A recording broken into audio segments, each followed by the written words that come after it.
ay humingi po tayo ng update tungkol pa rin sa Bagyong Uwan at sa ating ni Ice Martinez na live mula sa Pag-asa Ice.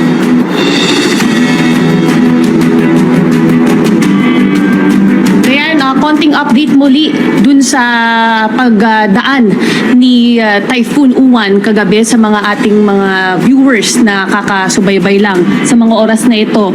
Tumama nga ang sentro, ang eyewall nito kagabi bandang 9:10 PM sa Dinalungan, Aurora. Kung nasisilip natin yung ating radar satellite kagabi, the moment na tumama sa kalupaan yung eyewall nito ay nag-shrink o lumiit yung mata. Halos nabasag ito. Yan yung moment na nag-downgrade ito bilang typhoon mula sa pagiging super typhoon. Tuloy-tuloy naman yan binaybay ang northern section ng Luzon. Base sa ating forecast kagabi, itong cone of probability natin, kabilang dyan ay yung Nueva Vizcaya, northern section ng Nueva Ecija, northern section ng Pangasinan, lalo na yung Benguet o province of Benguet, at lumabas siya sa La Union kaninang umaga, madaling araw. Sa mga oras nga na ito, posibleng binabaybay na nito ang West Philippine Sea, pero sa huling tala ng Pag-asa bandang 5 o'clock ay nasa coastal areas na yan ng Bangar, La Union. May taglay pa rin itong hangin, malakas pa rin yan, typhoon ito, nasa 150 kilometers per hour at may pabugso na 230 kilometers per hour. Pero dahil nga ang radius nito ay nasa malawak na 780 kilometers in radius, hagi pa rin ng outer rain bands o mga pag-ulan ng bit-bit nitong typhoon ang northern at central Luzon. Kaya sa mga oras na ito, makakausap po natin ang ating weather specialist na si Sir Munir Baldomero. Sir Munir, maaari niyo po bang talakayin anong areas kagabi habang dumadaan itong Typhoon Uwan sa landmass ng northern Luzon na binugbog ng mga pag-ulan, at ano yung magiging lagay ng panahon naman natin in the coming hours and tomorrow? So, kagabi po is habang tumatawid po itong si Bagyong Uwan sa kalupaan ng Luzon. So, yung mga areas po na malapit po sa sentro ng ating bagyo ay itong Aurora, itong Quirino, itong Nueva Vizcaya, itong Benguet at La Union. Yan po yung mga areas po na medyo malapit po sa sentro ng bagyo na nakaranas po ng malakas na pag-ulan.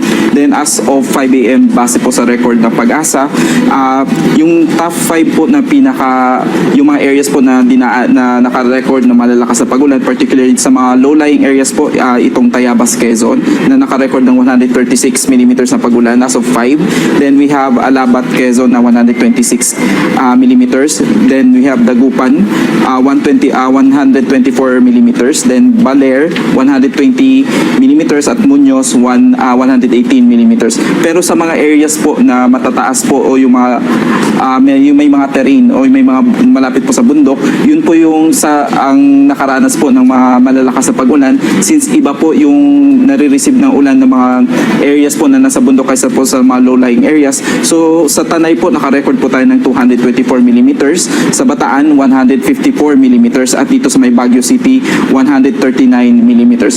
Pero base po sa record po ng Pampanga River Basin, ang Gabaldon, Nueva Ecija ay naka-record ng 205 millimeters as of 5 AM. Yung Sapang Buho, Nueva Ecija 137 millimeters, Mayapyap, Nueva Ecija 109 millimeters, Palali, Nueva Ecija 107 millimeters, at Peñaranda, Nueva Ecija 103 millimeters. Para po sa masusunod na mga oras, yung magiging lagay ng ating panahon, ang majority po ng probinsya sa Luzon ay makakaranas pa rin po ng stormy to rain with gusty winds na condition, while ang Mimaropa, ang Bicol region, pati ang Western Visayas ay makakaranas na po ng maulap na kalangitan na may kalat-kalat na pagulan at thunderstorms, while ang natitirang bahagi po ng Visayas at Mindanao ay makakaranas na po ng generally good improving weather. Pero sa base po sa current na weather forecast, possible pa rin po yung mga isolated rain showers or thunderstorms.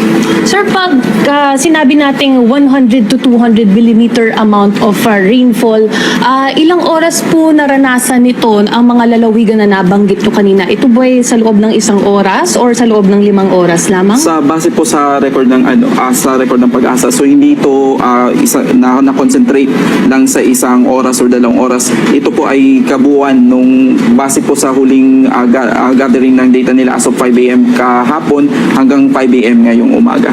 So yung amount na yun yung 24-hour period na actual rainfall simula pa kahapon ng umaga hanggang ngayong umaga. At nitong nakalipas nga na Saturday evening, inulan na nga rin ang malaking bahagi ng Bicol Region, lalo na yung parte ng Catanduanes. Maaari niyo po bang mabanggit muli yung probinsya kaninang kagabi nakaranas nga ng more than 200 millimeter amount of rainfall? Yes po. So base po sa record ng Pampanga River Basin, Gabaldon, Nueva Ecija, naka-record po ng 205 millimeters na pag-ulan within 24 hours. Then we have Tanay, Rizal, 224 millimeters as of 5 a.m. na record.